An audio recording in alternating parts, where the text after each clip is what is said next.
नमस्कार, आप देख रहे हैं जनमत हरियाणा और मैं आपके साथ हूं अजय झा, अपनी एक बिल्कुल नई पेशकश के साथ जिसका नाम है सर्जिकल स्ट्राइक खबरों पर।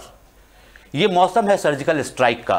अभी आपने देखा 2 दिन पहले यानी मंगलवार को सुबह सुबह भारत ने 2.5 साल के अंतराल में दूसरी बार पाकिस्तान के आतंकी ठिकानों पर हमला किया और उसका परिणाम आप देखें कि क्या हुआ है।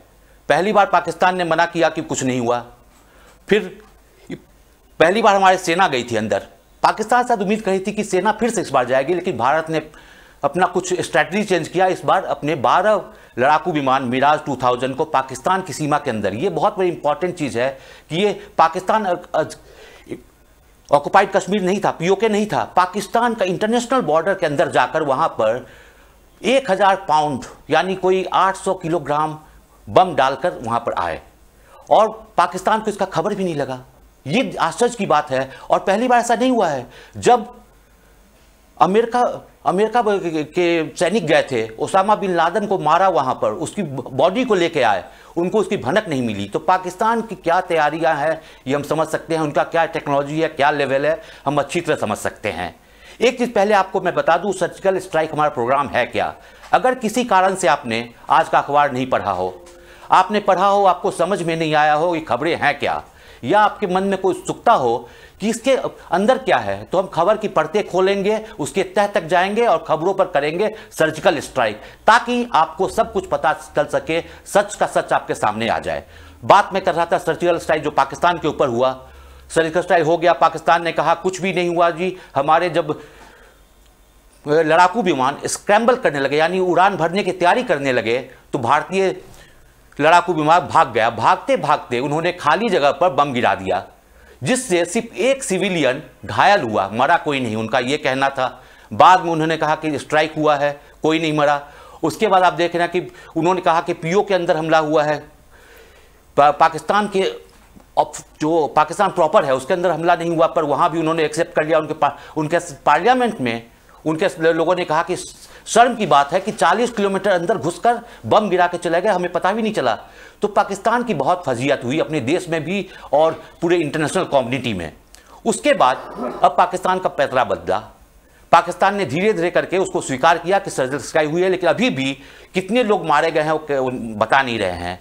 उनका कहना है कि इंजरी हुई, भारत का कहना है कि कोई 300 से ऊपर आतंकी जो वहां पर या तो उनको तैयार किया गया था या उनकी ट्रेनिंग चल रही थी। मकसद यही था कि उनको भारत में भेजा जाएगा और भारत में उग्रवाद को अंजाम दिया जाएगा, भारत में और भी तबाही मचाई जाएगी।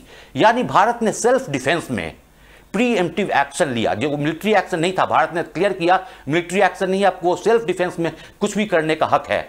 जैसे कानून भी आपको हक देता है, कोई आपको मारने आ रहा है, उसको उस दौरान आपने मार दिया तो आप पर मृत्यु दंड का ये नहीं लगता, किसी को मारने का आरोप नहीं लगता, 302 की दफा नहीं आप पर लगती, क्योंकि आपने सेल्फ डिफेंस में काम किया था।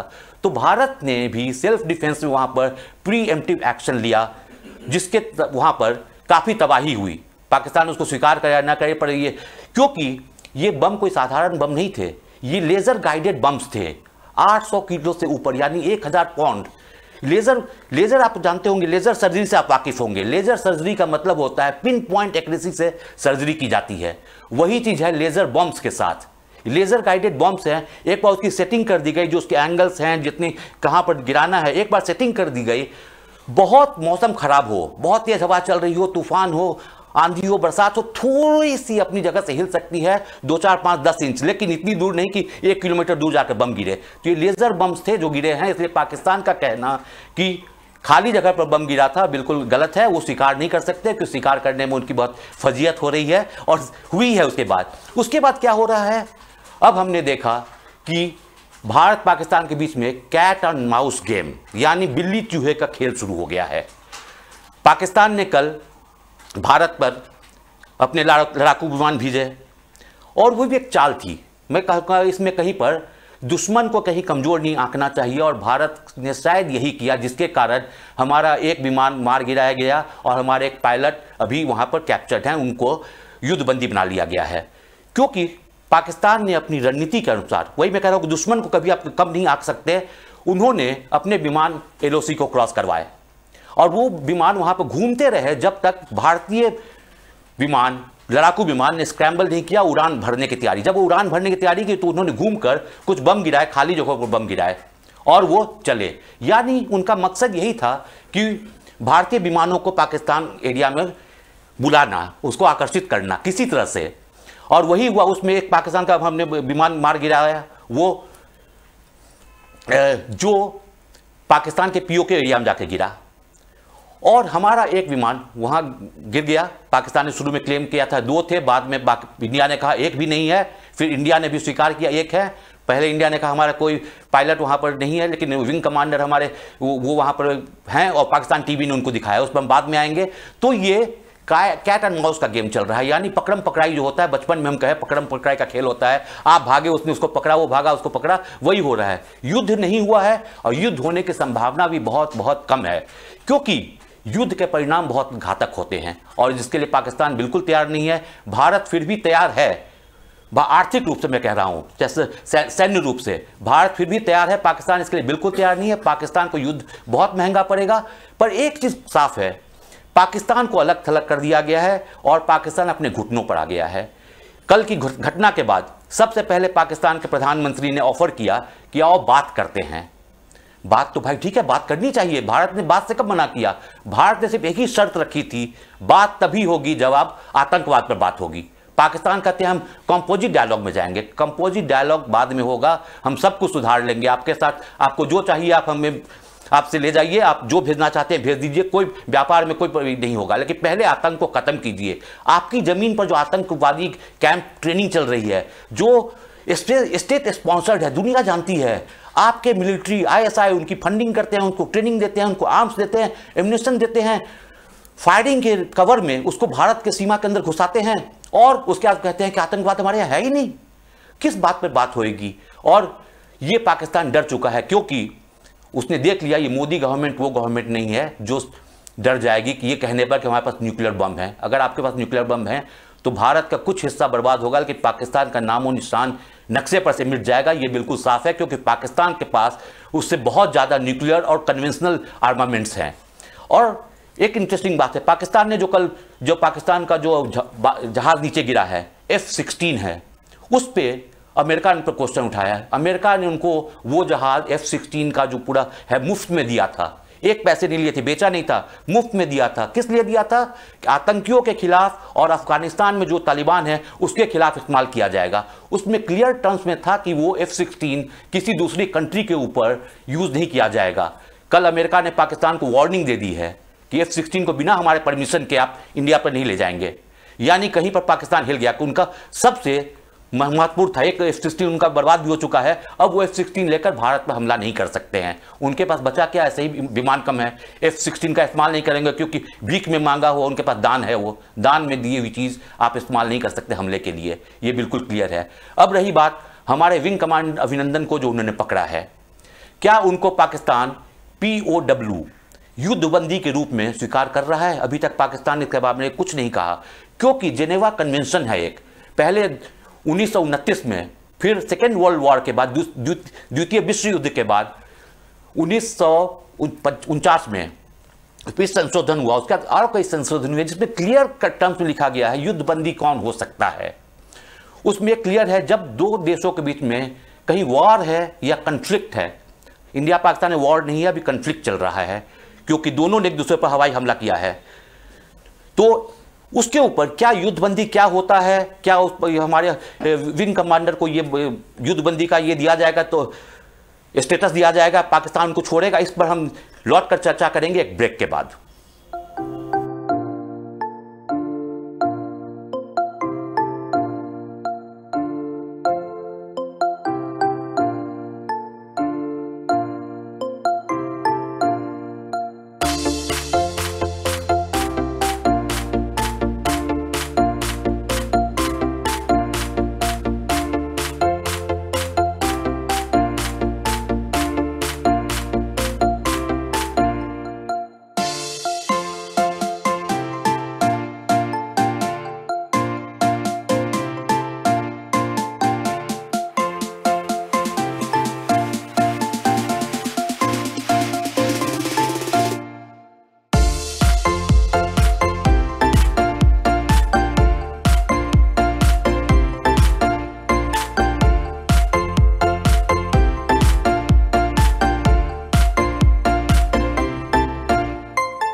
परख सियासत की, हुनर चुनावी सर्वे का, जुनून खबरों की तह तक जाने का। अब होंगे आपसे रूबरू विनोद मेहता। सिर्फ जनमत हरियाणा पर, सच के अलावा कुछ भी नहीं। ब्रेक के बाद आपका स्वागत है। हम सर्जिकल स्ट्राइक खबरों पर कर रहे हैं और अभी हम बात कर रहे थे जो विंग कमांडर को पाकिस्तान युद्धबंदी बनाया, क्या उसको युद्धबंदी का वो स्टेटस दे रहे हैं? पहले पाकिस्तान ने एक उल्लंघन किया है।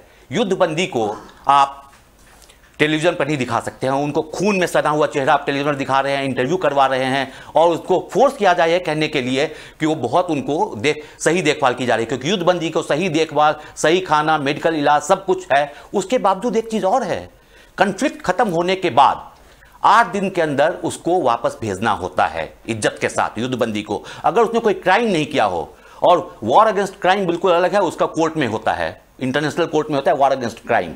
ये कोई क्राइम नहीं किया उन्होंने, अपने कंट्री के लिए वो लड़ रहे थे और जहाज लेकर वो पाकिस्तानी जहाज का पीछा कर रहे थे, उसको भगा रहे थे अपने देश से।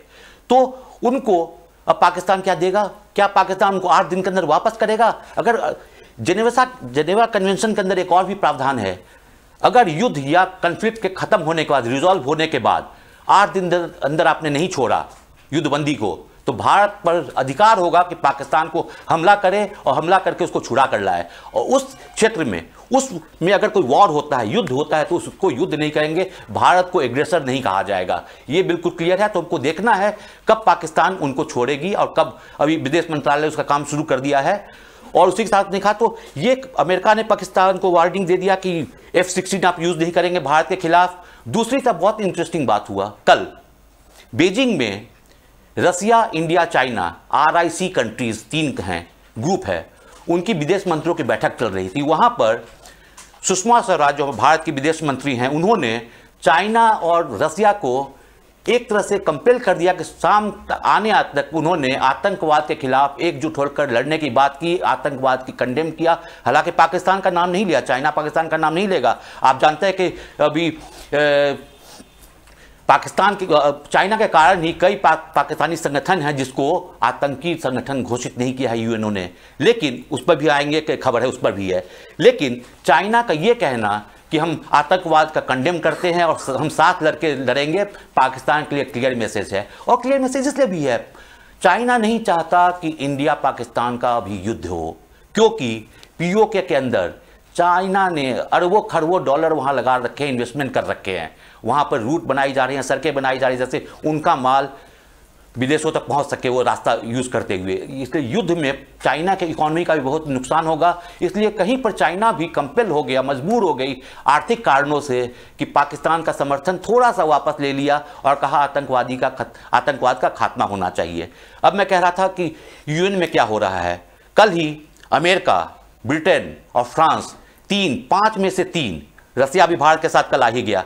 अब चाइना की बातें देखने की, 5 हैं जो परमानेंट मेंबर्स हैं सिक्योरिटी काउंसिल के, उसमें से 4 आ गए हैं सामने। सिर्फ एक चाइना ही है जिसको ये करना है। उसके बाद चाहे हमारे JEM हो और भी पाकिस्तानी जो आतंकवादी संगठन हैं उन पर बैन, और बैन ही नहीं, उसके बाद और भी उनको बैन, उनका एसेट फ्रीज किया था, इंटरनेशनली कहीं मूव नहीं कर सकते हैं। बहुत तरह के होते हैं जिसको अभी साथ चाइना ने ब्लॉक किया था। अब लगता है कि ऐसा कुछ पॉसिबल हो पाएगा। चलिए अब इसके बाद हम और कुछ खबरें लेते हैं। एक बहुत महत्वपूर्ण खबर है जिसकी हरियाणा में जो कोई 14,000 नहीं थे, कोई आपको मैं बताता हूँ एग्जैक्ट फिगर जो था उसके अंदर 13,784 गेस्ट टीचर्स। ये गेस्ट टीचर्स जो थे कल हरियाणा असेंबली में उनकी नौकरी बहाल कर दी। यानी उनको सरकारी रूप से पूर्ण रूप से नौकरी नहीं दिया गया, सिर्फ एक ही अंतर है, अब वो 58 वर्ष की उम्र तक काम कर सकेंगे, उनको कोई नहीं हटाएगा। अगर कोई हटाया तो कोर्ट में जा सकते हैं। हाँ, बस एक ही चीज़ है, क्योंकि फुल टाइम उनको नहीं इस तरह से लिया गया है। 58 वर्ष में जब रिटायरमेंट एज है उसके बाद उनको पेंशन नहीं मिलेगा, बस एक ही चीज़ है। लेकिन बहुत बड़ी राहत है लगभग 14,000 अध्यापकों के लिए, जो 1905-1906 में हुडा सरकार ने उनको बहाल किया था। शुरू में घंटे के हिसाब से उनको लगाया गया था, क्योंकि हरियाणा के सरकारी स्कूलों में टीचर्स की बहुत कमी थी, इसलिए टीचर्स नहीं होते थे, क्लासेस नहीं होते थे, बच्चों की पढ़ाई नहीं होती थी। तो क्यों हुडा सरकार ने उनको परमानेंटली एम्प्लॉय नहीं किया, गेस्ट टीचर बना कर लाए? क्योंकि शायद उस समय प्रतिबंध लगा हुआ था, जो कि चौटाला के टाइम में हुआ था कि घोटाले में, जिसके कारण वो जेल में गए थे। तो हो सकता है उसके कारण जो भी, बहरहाल गेस्ट टीचर उन्होंने लाया पहले घंटे के हिसाब से, बाद में 2000 में उनको मासिक सैलरी भी देनी उनको शुरू हो गया। उसकी मासिक सैलरी भी अलग अलग है, वो 36,000 से लेकर 26,000 के बीच में है। अलग अलग कैटेगरीज हैं, उसमें डिटेल्स में नहीं जाना चाहता कि आपको शायद पता हो, लेकिन ये एक डिमांड था और डिमांड पूरी कर दी गई। टीचर्स बहुत खुश होंगे, सब खुश होंगे। बीजेपी का एक वादा था, चले 4.5 साल के बाद आया, देर आए दुरुस्त आए, पर वादे को निभा दिया, पूरा कर दिया। और इसमें कांग्रेस ने और सब दलों ने, इसके भी जिक्र करना चाहिए, सब दलों ने इसका समर्थन किया, यानी सब थे उनके साथ। अब इसके साथ लगता है कि उच्च रास्ता खुल जाएगा और टीचर्सों की भर्ती होगी, और कोई नई भर्ती जो होगी तो इनको हटाकर भर्ती नहीं होगी। क्लियर है, ये 58 वर्ष तक अपनी काम करेंगे, ड्यूटी निभाएंगे। तो हम यही उम्मीद करते हैं कि टीचर्स आएंगे, स्कूलों में फिर से एक बार जोर चलेगी, काम होगा, पढ़ाई होगी और बच्चों का स्तर फिर उठेगा। अब एक छोटा सा ब्रेक लेते हैं, उसके बाद फिर वापस लौटते हैं।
परख सियासत की, हुनर चुनावी सर्वे का, जुनून खबरों की तह तक जाने का।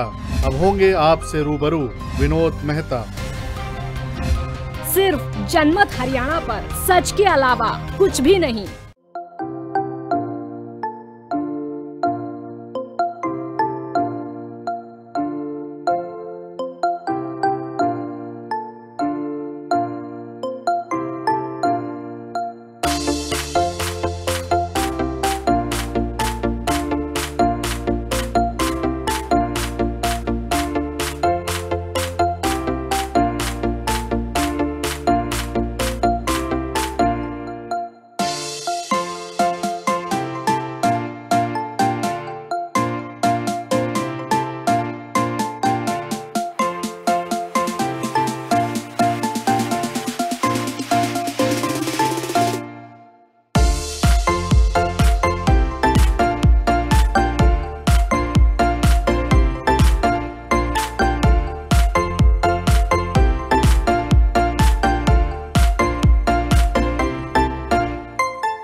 परख सियासत की, हुनर चुनावी सर्वे का, जुनून खबरों की तह तक जाने का। अब होंगे आपसे रूबरू विनोद मेहता। सिर्फ जनमत हरियाणा पर सच के अलावा कुछ भी नहीं।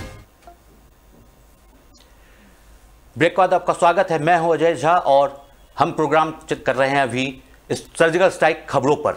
यह हमारा नया प्रोग्राम है जो खबरों की परत में हम जाते हैं।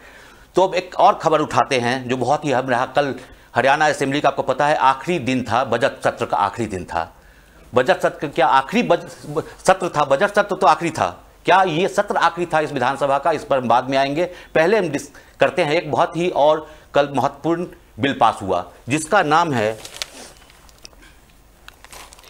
PLPA यानी पंजाब भू परीक्षण विधेयक 2019। ये हरियाणा से उसमें संशोधन किया है। ये 119 साल पुराना एक ब्रिटिश काल का ये था। आपको ये जानना बहुत ज़रूरी है कि 1900 ईस्वी में नई दिल्ली भारत की राजधानी में नहीं थी, उसमें भारत की राजधानी कलकत्ता में थी। उस समय नई दिल्ली बनने की शुरुआत हुई थी जब रायसीना हिल्स को काट काट कर वहाँ पर नई दिल्ली बनाई गई। रायसीना हिल्स, इसलिए आप जो दिल्ली से वाकिफ हैं आप जानते हैं, रायसीना हिल्स कहा जाता है, जहाँ प्रधानमंत्री वो राष्ट्रपति भवन है, पार्लियामेंट हाउस है, साउथ ब्लॉक, नॉर्थ ब्लॉक, वो एरिया रायसीना हिल कहा जाता है। यानी पहाड़ी था जिसको काट कर ब्रिटिश ने नई दिल्ली शहर को बसाया था। तो वो इतना पुराना 119 साल पुराना बिल, जिसके अंदर हरियाणा के लगभग 11,000 किलोमीटर, यानी हरियाणा को 25% हरियाणा का भूमि उसके अंदर आता था। 22 में से 14 जिले उसमें प्रभावित थे, जिसके अंदर आप कुछ नहीं कर सकते थे। किसी ने चैलेंज आपको किया क्योंकि आपको उसको प्रिजर्व कर रखना है। प्रिजर्व करेंगे ठीक है, एक जमाने में तो पूरा दुनिया वहाँ पर होता था, ये जंगल होता था, तो कहीं तो जंगल काट के आबादी बसी होगी। न्यू दिल्ली भी इसी तरह बना, बहुत शहर ऐसी तरह बने, तो क्या करेंगे आप उसका? नए शहर बन गए, फरीदाबाद बन गया, गुड़गांव बन गया, कोई भी हो सकता है। एक छोटा सा जो हुआ था फरीदाबाद में, एक था कांत इनक्लेव, उसमें कोर्ट का ऑर्डर किसी ने कर दिया, वो भी अरावली पहाड़ी को वहां पर काट के शायद बनाया गया था। वो कहते हैं कि ग्रीन क्षेत्र नहीं था, जो भी है, बहरहाल कई साल से वहाँ रह रहे थे लोग, जो अपने लोगों ने जीवन भर की कमाई वहाँ पर मकान बनाने में लगा दी थी। कोर्ट का ऑर्डर आ गया, कांत इनक्लेव को तोड़ दिया गया। इसी तरह शक हुआ कि गुड़गांव, फरीदाबाद और कई जगह इसी तरह कोर्ट में केस चाहते रहे तो पूरा तबाह हो जाएगा, ये खंडर बन जाएगा। गुड़गांव, फरीदाबाद जो शहर हैं वो नहीं रहेगा। और जैसे हमने कहा 25% हरियाणा का भूभाग इसके अंदर आ जाता है। इसको यानी इसका अमेंडमेंट बहुत जरूरी था कि ये बने, इनको कोई छुए नहीं, जो जहां रह रहे हैं वो रहें और शहरों का विकास हो सके और भी बन सके। हाँ, ये देखना बहुत ज़रूरी है कि नए क्षेत्र ऐसे पहाड़ खासकर जो ग्रीन बेल्ट हैं, ग्रीन बेल्ट को काट कर आप शहर नहीं बसाए, मकान नहीं बनाए, इंडस्ट्रीज नहीं बनाए, कमर्शियल कम्प्लेक्स, मॉल्स वहाँ नहीं बनाए। ये बहुत ज़रूरी है, ग्रीन कवर होना बहुत ज़रूरी है। लेकिन शहर बढ़ेगा। अब गुड़गांव को हमने देखा कैसे शुरू हुआ दिल्ली के साथ, और बढ़ते बढ़ते कहाँ तक द्वारका एक्सप्रेस वे पर आ गया, अब कहाँ मनेसर और उसके आगे तक पहुँचता जा रहा है गुड़गांव। तो हमने देखा किस तरह उधर सोहना तक पहुँच गया है। तो शहर तो बढ़ेगा ही, आबादी बढ़ेगी, शहर बढ़ेगा, और आपके प्रोविज़न करने पड़ेंगे, मास्टर प्लान बनाने पड़ेंगे। उसके लिए ज़मीन चाहिए, ज़मीन कहाँ से आएगा? कोर्ट में उलझा रहेगा। तो इसके लिए ये लाया गया है। हालांकि अपोजिशन इसका विरोध किया, कांग्रेस, इनेलो दोनों ने इसका विरोध किया और वो सदन छोड़ के चले गए। जब उसके बाद से बीजेपी के विधायक थे और ध्वनि मत से ये पास हो गया जैसे भी हुआ है। इसके अंदर बहुत इंटरेस्टिंग बातें कहना चाहूँगा। ठीक इसके पहले जो लीडर ऑफ अपोजिशन हैं, नेता प्रतिपक्ष किरण चौधरी ने मुख्यमंत्री को कहा कि अगर आपकी छवि खराब हो जाएगी अगर आप इसको बिल को पास करेंगे तो मुख्यमंत्री ने बहुत सही जवाब दिया। उन्हें कहा कि मुझे किसी भी आरोप की चिंता नहीं है, अड़चनों को दूर करना हमारा काम है। अभी तो सुप्रीम कोर्ट का फैसला एक कॉलोनी के सेक्टर के बारे में आया है, इस कानून में बदलाव नहीं किया गया तो प्रदेश में विकास नहीं हो पाएगा। ये क्लियर उनका कहना था। तो इस कानून के तहत अब जो भी कहें, चाहे कांग्रेस कहे कि भू माफिया को, चाहे वो आप कहें कि खनन माफिया को फायदा पहुंचाने के लिए बीजेपी सरकार ने किया, आरोप लगते रहेंगे। ठीक है, आरोप लगाए हैं तो आप कल को अगर बीजेपी सरकार नहीं रहे तो आप सीबीआई को इंक्वायरी लगाइए, कोर्ट में ले जाइए, जेल करवाइए, जो भी करवाइए। लेकिन मैं मानता हूं विकास का काम नहीं रुकना चाहिए सिर्फ इन वजहों से। लेकिन क्लियर मैं कर रहा हूं, हाँ, ग्रीन बेल्ट है, उसको क्षति बिना पहुंचाए जो भी विकास हो सकता है कीजिए। मुझे लगता है ये हरियाणा के बीजेपी सरकार की यही मंशा रही है, इसीलिए ने इसको बिल को पास किया है और उसको आगे लेकर वो जाएंगे। तो अब देखते हैं इसका क्या परिणाम होता है, किसको फायदा होता है, किसको नुकसान होता है, और इससे जमीन के रेट्स पे क्या अंतर पड़ते हैं। जो बहुत सारे जो फ्लैट्स हैं जो अनऑक्युपाइड हैं, जहां कंस्ट्रक्शन वर्क रुक गया है कई कारणों से, क्योंकि आर्थिक कारण तो है ही, तो कई हम देखना पड़ेगा कि उसको करते हुए हम कैसे अब आगे बढ़ेंगे।